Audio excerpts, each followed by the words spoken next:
Ang intense ng mga kaganapan ngayon sa abot kamay na pangarap sapagkat magkakaroon muli ng pag-asa si Giselle dahil sa makakausap niya ang kanyang ama na si Lolo Pepe. Dito nga ay makakagawa ng paraan si Don Pepe na makatawag kay Giselle kaya naman ay agad niyang sasabihin ang kanyang lugar kung saan siya naroon.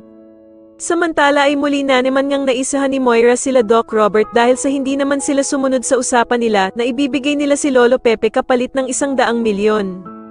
Sobrang manginginig naman sa galit itong si Giselle nang puntahan nila ang basurahan at hindi nga nila nakita doon ang ama nilang si Lolo Pepe at halos himatayin nga ito sa sobrang sama ng loob at hindi nga daw niya kayang mawala ang kanyang ama.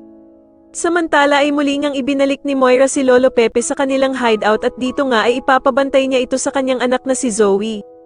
Hindi naman kakayanin ni Zoe ang iuutos ng kanyang ina na si Moira, na kung magtatangka nga daw na tumakas si Don Pepe, ay huwag siyang mag-aalinlangan na barilin ito at sasagutin naman siya ni Zoe na hindi niya daw ito kayang gawin sa kanyang Lolo Pepe.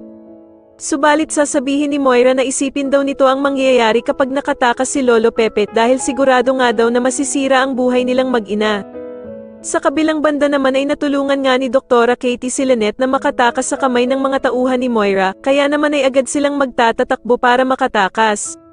Ngunit sa kasamaang palad nga ay mahuhuli pa din sila nito at mababaril naman ang guard na hiningian nila ng tulong para sana iligtas sila.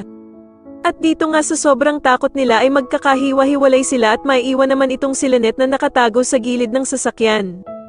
Agad namang makakatawag si Doktora Katie kay Doc Carlos at ipapaalam nga agad nito sa kanya ang kanilang lokasyon at dito nga ay sasabihin nila kay Doc Carlos na nasa panganib ang buhay ni Lynette at pinaghahabol nga daw siya ng mga holdapper. Kaya naman ay agad na pupuntahan ni Doc Carlos sila Lynette upang tulungan sila sa kamay ng mga holdapper.